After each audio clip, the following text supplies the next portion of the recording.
It is so frustrating. Like, it makes me mad. It also makes me want to cry. You wanted to cry yesterday when you got home, I could tell. Yeah. And before I left. It consumed my whole day. Wait a minute. So did you just want to cry the whole day yesterday? Yes. Yeah. That's you, though. And then I was seriously so frustrated.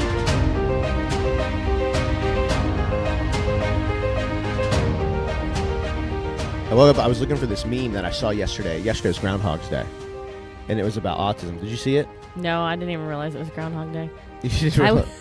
I I was so anxious about his dentist appointment. Oh. Yeah, it's just Groundhog's Day. And so you know the movie, like every day, it's the same day every day?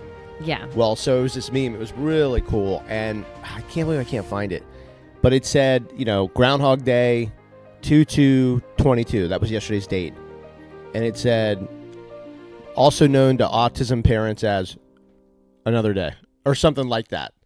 Like, because every day is the same day. Yeah. Except when it's not, then the meltdowns happen. So the idea is like, they're going to eat the same weird things every day. They're going to do the same patterns every day. They're going to, you know what I mean? You're going to drive the same way. Yep, you better drive the same way. You better do everything like it's Groundhog Day. Yep. And then, that makes sense. Yeah, but it was really fun. I'm not saying exactly right, but it was Groundhog Day, and it's like known to autism parents as just another day. Yeah, I get it. It was pretty good. You do have to do the same routine. Yeah, if you get up and try to break that, you're asking for big trouble. And then when it does get broken, like the routine or the system gets broken, then it's like the freaked outs, and then nothing's the same for like hours. They change it all. Yeah. And then your world's turned upside down. Yeah. I've only taken one sip of coffee. Well, here we are, man. I'm tongue-tied. So that was Groundhog's Day yesterday. If I find that meme, I'll post it on the on our social pages, the dailyautism.com. You can go to dailyautism.com and it links to all of our socials right there. So yeah, yesterday, how would you rate his dentist appointment? I mean, the experience was awful. The whole experience was awful because the insurance company, I would say it was like a 6. He did very good, but it was more the experience was awful. I can't really rate it. I had to call the insurance company and deal with for months trying to find a special needs dentist that would fit him. I asked over and over again, are you sure it fits special needs, blah, blah, blah. Yes, it does. They booked the appointment for me. I came, and it's not special needs. Just because you've done somebody with special needs one time, that does not mean you're a specialist. Yeah, so this is something that, how long have you been planning this? This has been months. 3 months. Yeah, this isn't like,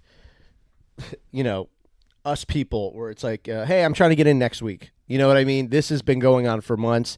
You've had to find like special, providers that have this care and experience. And so these people basically were like, oh, yeah, we can handle autism patients. Yes. But that doesn't mean that they're specially trained or whatever. The lady literally said, because they were like, only one parent can go back. And I was like, I'm the parent. This is the ABA therapist. She has to go back with me. And they're like, no. Only one parent, only one person can. And I was like, you don't understand. She's going back with me. I need her. Why is the one? Is it coronavirus yes. stuff still? Yes. Wow. But I'm like, you don't understand. Like, she's going back with me. I just told him she's going back with me. I had to say he's autistic. So that right there showed you that they're not specialized for autism. Right. So because then that would have never. So then we kind of figured it out. Yeah. We also figured it out because we waited an hour. And Lauren, as ABA therapist, was like, if this was special needs, they would not be making us wait like this. Yeah, there's no doubt. But she even went up to the front desk and she's like, are you sure you can handle this? Blah, blah, blah. And the lady was like, yes, we deal with autism all the time. Well, I wonder what that means. We deal with autism all the time. I have no idea because they didn't. So we get back. He sits in my lap. She's going to start brushing his teeth, and that's just not going to happen. He's not opening his mouth. Yeah. So then she's like, okay, I'll just have the dentist check his teeth instead. So he did really well. I just figured I was going to let him sit in the seat by himself because he didn't want me to hold him down. And then when nobody was in there, I was tickling him and stuff. So I was like, I could just tickle him for him to open his mouth. But he opened. So he did good. It's just the people were somewhat unprepared for, I wonder why would they say, yeah, we handle the autism kids all the time. That's just weird. Well, it's kind of what we talked about with like going to like a gymnastics place and they're like, no, I can't handle it. And you're like, well, thank you for telling me. Yeah, You I know what appreciate mean? that. Yeah. Yeah. Like, don't tell me. I was like really trying to be prepared for this. And then now I have to do it all over again. You have to go. So you have to find a different place. Yes. And you have to make sure. You almost have to be like, hey, can you guys handle autistic kids? And when they're like, yeah, like you almost have to ask, like, listen, the last people told me that. I showed up. They really had no idea what I was talking about. Yes. Yeah.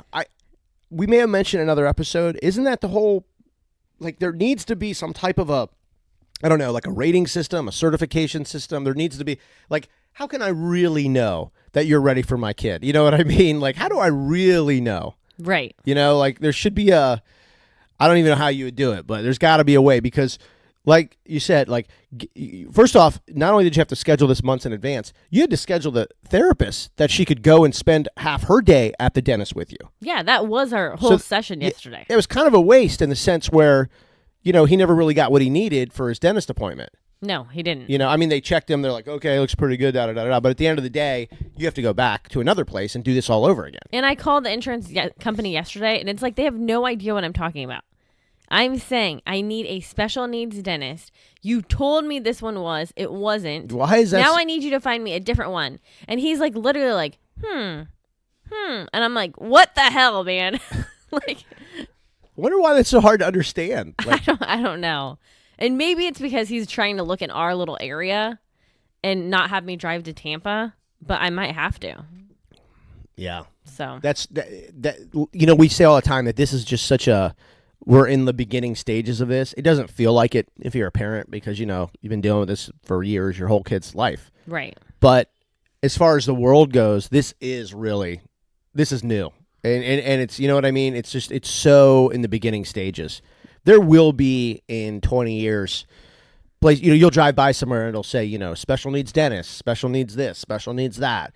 You know, here's the special needs play place. Yeah, just call it what it is. I think there's going to be restaurants, honestly, that cater to special needs. The menu items will be just different. The staff, you know, whatever, the way the tables are laid out. I just think everything will be different because the diagnoses are going up, and you know, you feel kind of strange sometimes when you go into those places or go into a restaurant or something, and they don't have even half the things you really need. Right, like even bigger high chairs like we've talked about. Yeah. Or maybe some fidget things. Yeah, just some toys that fidget toys they call them, and you know, just I don't know, or even like things that are just like safe, you know, like nothing on the table that they can, you know, choke or throw. You know, they have like those baskets on restaurant tables and they have all this crap in it. Man, we've got to move all of those Immediately. And the utensils. Oh, yeah, because everything's going flying. Right. Like that's like his first thing. He'll see all that and go, I don't know what all this stuff is. Everything will just start flying everywhere. It's bananas, man. Yeah, as soon as they bring our drinks, we put it away from him like you would a baby. Really. It's exactly right. Yeah, and you don't know if he's doing it because he doesn't even realize he's doing it, or if it's like, oh, you brought me somewhere new? Okay, well, I'm going to see what you guys are made of. I'm going to see what this new place is all about. How much can you guys stand? Right. You know, what do I have to do to get kicked out of here? Well, just preparing for yesterday. Like, Lolo had to do a bunch of videos with him. So did I. And I was a little anxious because I knew he was probably scared. So I spelled out scared to her in the car because I didn't want him to hear. But then we were sitting in the dentist office. He's sitting in a chair. He's very antsy because you know how he can't really sit still a lot of the time. So he had his iPad, he had stickers, and she's trying to keep him off the floor. But then there was like videos of the dentist, and he kept saying, "It's okay, I'm not scared," like telling himself he wasn't scared. Oh, yeah. Because he was, and then he sees the dentist people in their full-on uniform, and they have the mask and everything. So I'm sure it was a little scary. She did videos with them the last few days saying it might be scary at first. Because they're new people, but don't be scared. So he was saying, don't be scared. Yeah, he was like starting to really understand that word and what it meant. And, you know, I heard him in his bed the other. It's weird because I knew that they had made the videos because I was in the kitchen making him something. And I heard her saying, you know, it might be scary at first, but they're nice people. A dentist is a doctor. He's going to help your teeth. And then later that night, I heard him in his room going like, but don't be scared. They're nice. And I'm like, what is he talking about? And then I kind of was, oh, the dentist videos. That's right. Yeah, because he recites his videos. Yeah. Yeah, if you do a video with him or if he does a video, you will hear that video again that day, maybe 50, 60, 70 times. And then you may hear it hundreds of times over the next week. By him, or you're watching the video, you mean? No, by him. Yeah, because he'll recite them. It. And it's just like Charlie says that he wakes up in the morning now and like usually the first thing she hears is a video. He's kind of going through videos. And he remembers them like crazy. Well, that's how he went to bed last night. I showed him a video. Yeah. He really responds to videos. One of his first, he wants to make them, he wants to watch them, and he wants to recite them. Like that's it. It's not just he wants to watch them. He wants to do the whole process. Make them and then watch them right when he's done, and then he recites them over and over and over again. He thinks he likes watching himself. He thinks he's funny. He is funny. But he laughs. I mean, he likes watching himself. Well, he likes, and then when he's making the video too, he loves to introduce himself. We've posted a bunch of these on the reels on Facebook and Instagram. So, like I said, you can go to dailyautism.com and watch them. We have actually more we have to post. I have a lot. We didn't do any yesterday. I don't think we were pretty lazy yesterday. Not lazy, but lazy in the world of social media. Well, the dentist appointment really took over my day. Yeah, I let the kids stay home in the last episode.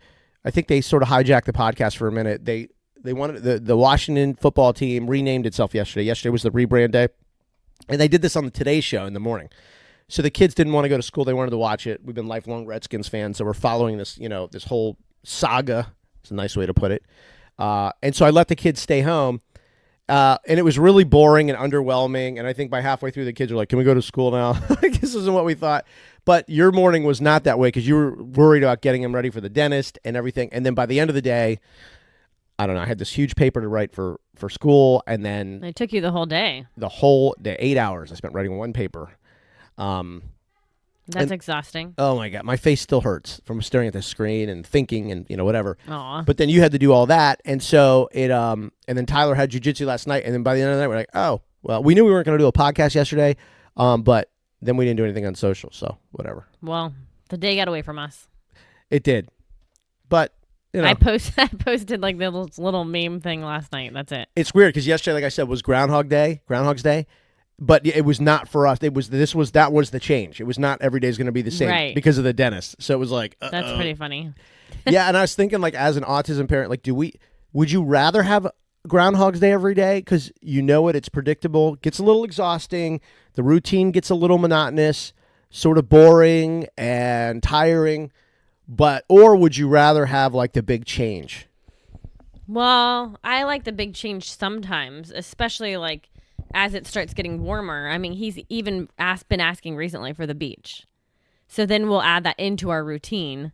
And it won't be like a day-to-day thing, but... today's a good beach day. But he loves the beach. Yeah. And we do. Beach and pool, that's, we've talked about it. Those are his things. Yeah, I mean, you're picking the good parts of the big change, the stuff that he'll, Like, the dentist is hard. Going out to a restaurant is still... man, I'm telling you, we're walking in, my blood turns to ice. I'm like, oh, God. And we're going to sit in here and people... I used to never care what people thought. And then now, though, it is weird. I sort of care what people think, but only because if they act mean or make weird faces, it honestly, and Cal doesn't care, but it's the other kids. I think they feel a little weird. I feel bad for them. Yeah, I don't get as anxious to go to restaurants because I like to go out to eat. Yeah. So I don't get as worried like you. Like, you're like, do we really have to do this? And I'm like, well, I like going out to eat, so this is fun. So we've got one place now that he's been 2 or 3 times and does really well. The pizza place. Yep. So I'm good with that. Like, I'm like, I feel like that's my safe place. Like, but new places, I know for Charlie's birthday, we went to the Krabby's on the Pass on the beach on John's Pass, and he did pretty good. I thought he did. He didn't even sit in a high chair. Yeah, he did pretty good. Like, now granted, it was first thing in the morning. Everybody was probably tired. But it's on the water, which makes the difference. It is, so he's able to, like, he was talking about sharks, and dolphins and the pelicans. Right. And so there was a lot to see and do. The boats are in and out of there. You know what I mean? Right. So that was pretty cool. But I still like walking into, man, old school, it's crazy. It's only been 2 years. Like, we went to breakfast every weekend. I know. And we probably took our kids to a restaurant once a week. Yeah, for sure. I mean, it's only been 2 years. Our kids miss going out to eat because we really only go out to eat now for birthdays. Yeah. Which there's 7 people's birthdays, so we still... Yeah, we still got 7 months covered. Right. But speaking of, your birthday's like in a month. I know. Steve, we're going to go out to eat. Oh, no. Yeah, we're not taking the kids for that one, are we? Oh, I guess we will. I guess we will. Yeah. Sometimes, I don't want some big fancy dinner. Sometimes your birthday wish is like, get away from the kids for a day. I know, but they actually like going out to eat. No, my birthday, I just don't like to cook. So I usually have 3 meals that we eat out. Maybe. Oh, yeah. Oh, my God. That is your birthday. Or order food in. I think we do 2 and order 1 in. Yes. Yeah. We'll do breakfast somewhere. Or you make breakfast. And then we'll go for the afternoon, like to a late lunch or something. And then we'll come home and then we'll order food for everybody. Right. Yeah. I do not like to cook on my birthday. Yeah. I'm going to tell you, your birthday is an expensive day. Yeah, but I don't want any presents. No, I know. I'm just saying, by the end of it, it's like, damn.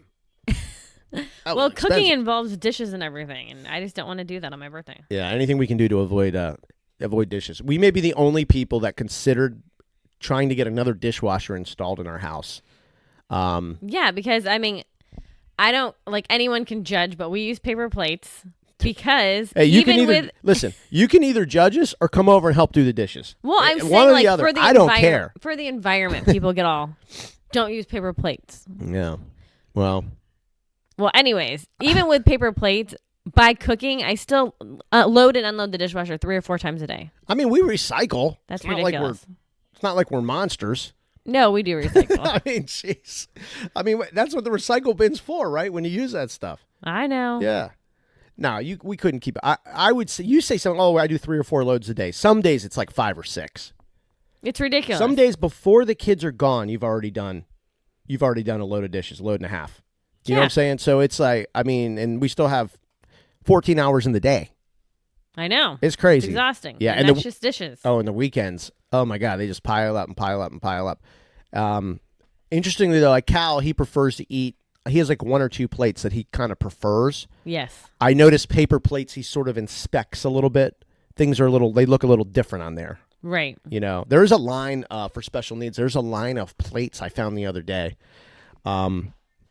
I'm sure they're overpriced, but because everything that targets special needs is so wildly overpriced, it's crazy. It's weird. Like you'll have these great ideas, and really a lot of them are really cool, great ideas. And then you check the price, and you're like, "Well, damn! Now you're just ripping us off. Like this is not." Well, they can, like you said. I know it's. I get it. It's business. It's sort of sad, but I kind of get it. You know, it's like. You designed this specially for special needs, and so you want a few extra bucks, and I respect that. I really do. But you add all that up for all the stuff you got to buy, and you're like, man, like, this is crazy. I know, but like you said, we need certain things, even like with dentists and stuff. Like, it's actually good, like the hair salons, like you said. There's people that are making special needs salons. Yep. Because there's not enough of what you need in the special needs community. You know, and it's hard to find. I get the higher price on that only because of time. Because when you do special needs hair, right, kids with autism, you do their hair, it takes forever. And hairstylists get paid on their time. So I understand that 100%. Right. That makes total sense to me. And by the way, I think like you can ask most special needs parents, if your kid could get a haircut, especially a good haircut, you're like, listen, I'll pay whatever. Like it's been months, you know what I mean? Like I'll pay whatever, just please. And then you're like, please do it short so we don't have to do this again. Like the goal here in special needs haircuts is to do like 3 a year. You know what I mean? If you could just get away with that. I know. I don't know. His haircuts are so traumatizing for me. I can't do that. Yeah, I think I get like why it has to be that way, but I also am like, it's sort of. I had a guy, I don't know, a couple days ago, and he sent me a message on LinkedIn, and he was sort of like, he's like, hey, I checked out the podcast. I think it's cool. He's like, there's not enough autism podcasts. He's like, and you guys don't really focus on like the medical, you know, there's a lot of good autism podcasts, but it's very like, they're deep in the medical stuff, deep in research, deep in science, deep in, you know, research and everything, which is cool. You need that. It's just sometimes it's like, you just want to break and hear like something maybe a little more lifestyle. You know, and so this guy was kind of doing all that to me. But then, of course, he's like, you know, I work for this company and we designed this product. I'd love to come on the podcast and talk about it. And so I've got to look into it more. It actually, it's some kind of a plate thing with utensils. It actually looks pretty cool, but I just got to look at it more. But it's really expensive. You know? And it's like a whole system. And I get it. It's just, I don't know. You just sort of feel bad. Like when you have people on, you talk about that stuff. You don't want it to be like, hey man, look, this is expensive. You know what I mean? Like you want to say it like, dude, this is it's expensive. Well, I can see why people buy it though. Like I'm not going to give him a regular fork. Like yeah. Yesterday, I gave him a baby one, but he's kind of past that, you know. It makes sense. I think it's too part of me just getting used to this aspect of it, where, because I guess the spin is like, yeah, but this could be his only like plate and utensil system for a year or two. Right. You know what I mean? So if you drop, a couple $100 on this thing, that's all he uses every day, 3 or 4 times a day. Then I'm like, okay, well that makes sense. Right. You know what I mean? Yeah. But at the same time, he's pretty into what he has. But I don't know if these things are more efficient and can make life better and easier or whatever, then maybe that's the way to go. I don't know. Maybe we'll have him on. I don't know. A lot of people want to come on and talk about their services and products and stuff. And in the beginning, I was like, oh, cool. I was like, it's nice these people to reach out and everything. And then I'm like, well, I don't know. You don't want it to just become a podcast where you're just talking to everyone about their company and about their business and about, you know what I mean? No, but every once in a while. Yeah, maybe if it's like really, maybe like putting him in the podcast, like in the middle of it. Yeah. And so it's not the focal point. It's just like, hey, Bob's here. Bob sells a special cup. What's up, Bob? How'd you come up with this? Right. I don't know. Short and sweet. Yeah, maybe it's just to the point. That's good. And then I thought about, too, like if someone wanted to come on, the deal is that they'll have to give us some so we can give away to people listening. So maybe there's a little bit. Well, I think that's better. Yeah, a little bit of incentive where it's like it's not just an infomercial. There's something to it. Right. Like, I don't know, you get on Facebook and you write a code word and then it's like a lottery to win this thing. I don't know. Whatever. Our kids are so loud right now. Yeah, you won't be able to hear them on the podcast. Oh, okay. Yeah, we can hear them, but they got to be up close to this mic. Oh. They are loud, though. Yeah, they're getting ready for school and making breakfast. And Morning, Charlie. They're loud. Alrighty. All right, so that was the dental saga. We're done. We're about wrapping up. Dental saga that has to continue, but yes. Yeah, so what, is it going to be another few months to do another, or it's just till you find a dentist? I have to find a dentist, Damn, but it's hours of my time. Yeah, that's tough. It's really tough. It gives me a headache. That's why I didn't do anything yesterday. What are you going to do if you walk into the second dentist and they're like, oh, well, we can handle autism, but we don't really, it's not anything we specialize in. It is so frustrating. Like, it makes me mad. It also makes me want to cry. You wanted to cry yesterday when you got home, I could tell. Yeah. And before I left. It consumed my whole day. Wait a minute. So did you just want to cry the whole day yesterday? Yes. Yeah. That's you, though. And then I was seriously so frustrated. But like the ABA therapist wasn't surprised that it happened like this. She's like, there's like not that many like special needs dentists, like really special needs. What a bummer. I mean, it's just a bummer. It's too hard to find. It's because of the parents suffer. But you said he did really good. He looked happy when he got home. And he did really good. He did the best he could do. They weren't able to do anything, but they were able to look in there. She didn't see anything serious. Just a little bit of staining because he doesn't let me brush his teeth on a regular basis. Yeah. We do the best we can. Maybe the plus is, so maybe walk away with it. He had a new experience. Right. And he didn't have a meltdown. Yes. I mean, I know the dentist thing is frustrating because you got to go back and do it again. And obviously he needs, everybody needs dental work at some point. But maybe the takeaway is, hey, we went somewhere new. We broke the routine and you did pretty good. Also, too, with the videos of going somewhere new and different and scary, maybe that's our plan now. Like if we're going to a new restaurant tomorrow, maybe the night before it's like we're going to a new restaurant. We're going to sit at a table like a big kid. We're going to watch our iPad. We're going to stay in our seat. You know what I mean? Prepare them. Yeah, I mean, preparing them really helps. I do have to tell you this because it's pretty funny. So he started to get a little upset, like get out of my mouth. So Lauren was like, I want to really end this on a positive note so he's not afraid of the dentist. So let's do a video real quick that I can show him later on. And you guys can give him his goodie bag of toothbrushes and stuff. So we tried to do that. And I don't know if anyone else experiences this, but with Cal, it's like when he starts to have a meltdown, he'll throw things. So they hand him the bag and then he just tosses it over his head. That's tosses awesome. it over his head. And I'm like thinking to myself, this is special needs. Like, hello, there you go. That's ending it on a bright note, by the way. He may have enjoyed every second of that. He probably did. Oh my god! He's like, you're not gonna buy my happiness with your little bag. Get out of here. It's like throwing confetti in the air, but it was like toothbrushes and toothpaste. He probably looked and he's like, "There's no shark in here. Get it out." It was pretty funny, but yes, he did very good. All right, yeah, I think you got to take some positives away from that. That's positive. He had a big day, big moment, new setting, and he did pretty good. Besides throwing his gift bag everywhere, he did do pretty good. All right, well, on to start the day. The day. Are you ready for the day? I'm ready for the day. All right, I have a long day actually. Whether we like it or not, here comes the day. You do too. Yep.